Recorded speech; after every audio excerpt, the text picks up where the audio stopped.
ராணி அம்மா வயசு 50 ஆகுது. அவங்க எங்களுடைய ப்ரோக்ராம் ஸ்டார்ட் பண்ணுறதுக்கு முன்னாடி ஒரு 3 வருஷமாக பல ஊர்களுக்கு போய் அவங்க இடுப்பு வலிக்காக மெடிக்கேஷன் ட்ரை பண்ணிட்டு இருக்காங்க. அதனால் எந்த ஒரு இம்ப்ரூவ்மெண்ட்டும் கிடையாது. அவங்களுடைய ஹெல்த் நாளுக்கு நாள் ட்ரபிள் ஆகிட்டு இருந்தது வழிய அவங்களுக்கு எந்த இம்ப்ரூவ்மெண்ட்டும் கிடைக்கல.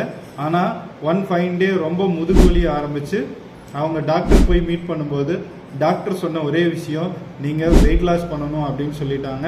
அதுக்கப்புறம் எங்களுடைய வெல்னஸ் ப்ரோக்ராம் ஐடென்டிஃபை பண்ணி எங்கள் கோச்சிங் மூலமாக அவங்க இது வரைக்கும் ஒரு 3 months ப்ளஸில் ஒரு 12 kg எக்ஸஸ் வெயிட்டை கம்மி பண்ணியிருக்காங்க. இப்போ அவங்களுக்கு இருந்த இடுப்பு வலி எங்கே போச்சுன்னே தெரியல. 3 வருஷமாக அவங்க கஷ்டப்பட்டுட்டு இருந்தது இப்போ அவங்களுக்கு கம்ப்ளீட் ரிலீவ் ஆயிடுச்சு. அவங்க ஃபாலோ பண்ணது எல்லாமே ஒரு 3 சிம்பிள் ஸ்டெப்ஸ் யூஸ் பண்ணி தான் அவங்க அந்த ஃபேட் லாஸ் பண்ணாங்க. நீங்களும் இதுக்கு ரெடியாக இருக்கிறீங்க அப்படின்னா ஹீரோ அப்படின்னு டைப் பண்ணுங்கள். நானே உங்களுக்கு அவங்க யூஸ் பண்ண 3 மெத்தட்ஸ் உங்களுக்கு அனுப்பி வைக்கிறேன்.